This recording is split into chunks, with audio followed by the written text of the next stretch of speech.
BRS అధినేత కేసీఆర్ ప్రచారంపై 48 గంటలు నిషేధం విధిస్తూ ఎన్నికల కమిషన్ తీసుకున్న చర్యలపై ఆగ్రహం వ్యక్తం చేశారు ఆ పార్టీ వర్కింగ్ ప్రెసిడెంట్ కేటీఆర్.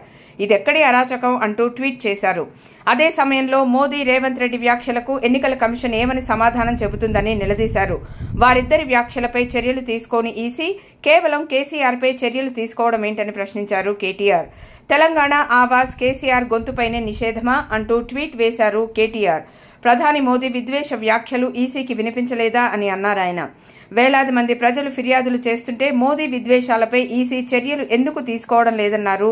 ఇక రేవంత్ రెడ్డి పచ్చి బూతులు మాట్లాడుతున్నారని, ఆయన మాటలపై చర్యలు లేవా అని ప్రశ్నించారు. రేవంత్ బూతులు ఈసీకి ప్రవచనాల్లాగా అనిపించాయా అన్నారు. రేవంత్ చీఫ్ మినిస్టర్ అంటూ ఎద్దేవా చేశారు కేటీఆర్. కేసీఆర్ పోరుబాట యాత్రలో బీజేపీ, కాంగ్రెస్ వణికిపోతున్నాయని, అందుకే ఆ రెండు పార్టీలు కలిసి ఆయనపై కుట్ర చేశాయని అంటున్నారు కేటీఆర్. బడే భాయ్ చోటే భాయ్ కలిసి చేసిన కుట్ర కాదా ఇది అని ట్విట్టర్ వేదికగా ప్రశ్నించారు. తెలంగాణ ప్రజలు వీటన్నింటికీ తగిన సమాధానం చెబుతారని అన్నారు కేటీఆర్.